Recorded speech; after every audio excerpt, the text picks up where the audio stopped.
नमस्कार दोस्तों, स्वागत है आप सभी का राजभर एक्सप्रेस में। आज पश्चिम बंगाल में है और हमारे साथ में अखिल भारतीय राजभर संगठन के पूर्व महासचिव योगेंद्र राजभर जी हैं। आइए इनसे जानेंगे इस संगठन के बारे में, कहां से शुरुआत हुई और आज संगठन किस स्तर पर कार्य कर रहा है। सर, आपका हमारे चैनल में हार्दिक स्वागत है। धन्यवाद राजभर एक्सप्रेस का, जो आपने मुझे मौका दिया संक्षिप्त समय में थोड़ा सी बात रखने को संगठन संबंधित बातों पर। तो पश्चिम बंगाल में संगठन बहुत दिनों से पुराना चल रहा था, लेकिन खास कोई रचनात्मक प्रोग्राम या कार्यक्रम नहीं हुआ। हम लोगों ने यहाँ पर जब मंडल कमीशन गठन किया गया और जब डिक्लेरेशन दिया गया कि ओबीसी में जो भी लोग इन मंडल कमीशन में है वो अपना अप्लाई करें ओबीसी के लिए, तो इसके पहले पश्चिम बंगाल में आश्चर्य होगा कि मैं खुद अप्लाई किया था ओबीसी के लिए। तो यहाँ के एसडीओ चंदन नगर महकमा का उन्होंने एक चिट्ठी मुझे दिया कि इस नाम से कोई राजभर जाति यहाँ लिस्टेड नहीं है। बड़ा आश्चर्य हुआ कि पश्चिम बंगाल में बहुत दिनों से संगठन चल रहा था और राजभर या भर बोल करके कोई लिस्टेड नहीं है ये जाति। खैर तकलीफ़ हुआ, लेकिन हम नौजवानों ने जब वो गजट आया कि आप लोग अपना आवेदन करें, तो हम लोग जिसमें शिवधनी भाई थे, राम बच्चन माठ साहब थे, पन्ना माठ साहब थे, साहब लाल माठ साहब थे और डिप्टी डायरेक्टर विभूति बाबू थे और बीएसएनएल के क्या नाम है उनका, गणेश राम जी थे, लाला प्रसाद राजभर जी थे अध्यक्ष। इसमें हम लोगों ने एक प्रयास किया और ओबीसी से एक फॉर्म मिला, उसका फिलअप करके हम लोगों ने वहाँ सबमिट किया। तमाम डिटेल्स वो जानकारी लेना चाहते थे। किस सन की बात है लगभग?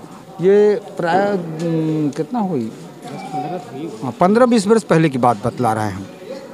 तो वहाँ हेयरिंग हुआ, हेयरिंग में हम लोग यहाँ सबमिट हुए, अपनी बात हम लोगों ने रखा कि राजभर, बहुत से प्रश्न पूछे गए कि राजभर, उन्होंने कहा कि भर और राजभर अलग जाति है पश्चिम बिहार। हमने कहा नहीं सर, भर और Rajbhar is the same caste, ये अलग जाति नहीं है। तो उन्होंने कहा कि नहीं, बिहार में तो अलग है।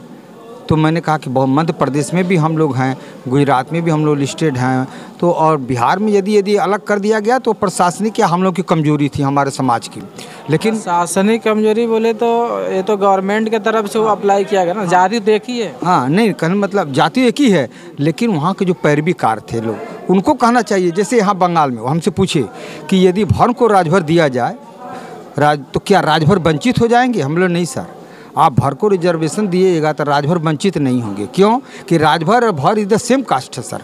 इनका बोला शादी, हमको शादी ब्याह भी, मेरा गोत्र एक ही है, शादी ब्याह भी हम लोग का आपस में होता है, इसलिए राजभर भर को देने से दो बातें नहीं है। खैर उन्होंने हम लोग के आवेदन को स्वीकार किया और रिजर्वेशन मिला। हम लोग इसके बाद टीटागढ़ में एक कॉन्फ्रेंस किए। कॉन्फ्रेंस के विराट जमात हुआ और ऊपर से नीचे तक सभी लोग फैले थे। बब्बन जी हमारा जो संसदीय बलिया के थे, जो प्रथम हमारे एमपी थे, उन लोगों को हमने आमंत्रित किया। रमाशंकर विद्यार्थी जो आए बलिया से, उनको हम लोगों ने आमंत्रित किया और बहुत से गेस्ट आए थे। एक अच्छी सभा हुई और यहाँ उपस्थित थे। इसके बाद हम लोग हाली शहर में, पश्चिम बंगाल के हाली शहर में हम लोग कॉन्फ्रेंस किए।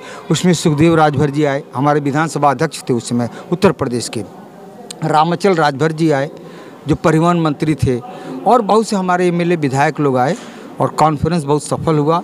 तो हम लोगों ने यहाँ, हमारी जो कमेटी थी, एक बहुत बड़ा सफलता मिली कि हम लोगों ने ओबीसी में यहाँ रिजर्वेशन कराया और आज उसका फल मिल रहा है कि हमारे जो बच्चे हैं, जो स्टूडेंट हैं, जो एडमिशन कराने जाते हैं 3 वर्ष का छूट मिलता है, जो परीक्षा देने जाते हैं उनको, जो सर्विस में जाते हैं उनको 3 वर्ष का छूट मिलता है, जो कि पश्चिम बंगाल में पहले हम लोगों को अवेलेबल नहीं था। तो अभी तक तो हम लोग पश्चिम बंगाल में ओबीसी ही कैटेगरी में हैं। और एक सेकंड काम हम लोगों ने किया कि स्टूडेंट्स मेरिटोरियस जो बच्चे थे, first division, second division, HS और स्कूल फाइनल वालों को हम लोगों ने, विभूति बाबू जो डिप्टी डायरेक्टर बीएसएनएल के थे पश्चिम बंगाल के, उनका बड़ा योगदान रहा, उनका आर्थिक सहयोग मिला और हम लोगों ने बंडल में शुरुआत किया बच्चों को डिस्ट्रीब्यूट करना, उनको सर्टिफिकेट देना, उनको प्रोत्साहित करने का, जो आज आपने यहाँ देखा कि यहाँ भी कुछ किया जा रहा है। वही शुरुआत, हाँ वही शुरुआत है। वही जो बंडल में शुरुआत है विभूति बाबू जी ने फाइनेंस किया और वही हम लोग शुरुआत किए। शिवधनी बाबू हम लोग के साथ में रहे और आज तक वही चलता आ रहा है। बशर्ते कि देखिए मनमुटाव और वो तो आपस की बात है, होता रहता है। और तकलीफ़ इस बात का होता है सर कि बहुत से यहाँ और जातियाँ का, ब्राह्मणों का संगठन है, विप्रा ये है, बहुत से लोगों का, राजपूतों का है, सभी लोग हमसे, हम तो बहुत पहले जाति संगठन पश्चिम बंगाल में राजभरों का हुआ, सबसे शुरुआत यहीं से है। लेकिन हाँ, छक्कन बाबू उसमें थे, कार्यकर्ता थे, और उनके दामाद क्या नाम थे, वो चेतनारायण जी थे। तो लेकिन ठोस कार्यक्रम हम लोगों ने किया और उनका आशीर्वाद रहा। छक्कन बाबू भी हम लोग के साथ में अपील हुए थे कमीशन में। लेकिन अब होता है कि हमारे मिनिस्टर हैं, हमारे एमपी हैं, हमारे एमएलए हैं, उत्तर प्रदेश में हम बहुसंख्यक हैं, लेकिन जो काम होना चाहिए रचनात्मक वो काम नहीं है।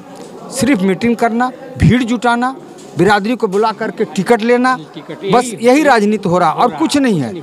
आज तक हमारे जो भी लड़के हैं IPS, WBCS, जो उच्च श्रेणी के मेरिटोरियस बच्चे हैं, आज तक कितने लोगों को हम लोग स्टाइपेंड दे चुके, कितने लोगों को हम फाइनेंस कर रहे हैं, सहायता कर रहे हैं। कुछ रचनात्मक काम कुछ नहीं है, सिर्फ भाषणबाजी है, भीड़ जुटा करके टिकट लेने देने की बात है। और न तो हम बच्चियों को कुछ कर पा रहे हैं, न तो नौजवानों को कुछ दे पा रहे हैं, और न तो पढ़े लिखे मेरिटोरियस बच्चों के लिए कुछ कर पा रहे हैं। तकलीफ़ यही बात है। लेकिन खैर, आपने मुझे समय दिया संक्षेप में बात करने का। और अब नई पीढ़ी आई है, नया संगठन आया है, लोग पुराने नए लोग मिल करके आए हैं, आज एकत्र हुए हैं। आशा है हमारे दुर्गा राजभर जी यहाँ पार्षद हैं पश्चिम बंगाल के 7 नंबर वार्ड चाँदनी म्यूनसिपैलिटी की, उनके नेतृत्व में काम हो रहा है, अच्छा काम है, प्रयास कर रहे हैं। लेकिन अकेले क्या करेंगे, उनका राजनीतिक जीवन भी है, वो कांग्रेस के PCS मेंबर हैं। लेकिन सबका सहयोग मिलेगा, सबका रचनात्मक काम होना चाहिए।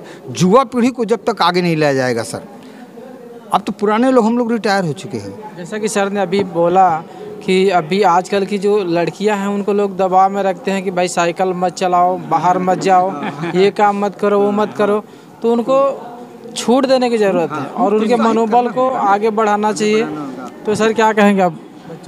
सर, हम तो जो बोलना था हम तो बोल दिए हैं अपनी वाणी को, लेकिन मैं यही कहूँगा अपने स्वजाति भाइयों से कि वो जो हम लोग लड़कियों के बहन बेटियों को हम लोगों ने जो बात करके रखा है उसको छोड़ दीजिए। पढ़ाई के मायने में, दौड़ के मायने में, किसी भी मायने में जब तक उसको छूट नहीं दीजिएगा तब तक वो आगे नहीं बढ़ेगा। अगर बंधन में बांध के रखिएगा, अगर गलत रास्ते में जाने के लिए, तो आप कुछ नहीं कर सकते, वो चली जाएगी।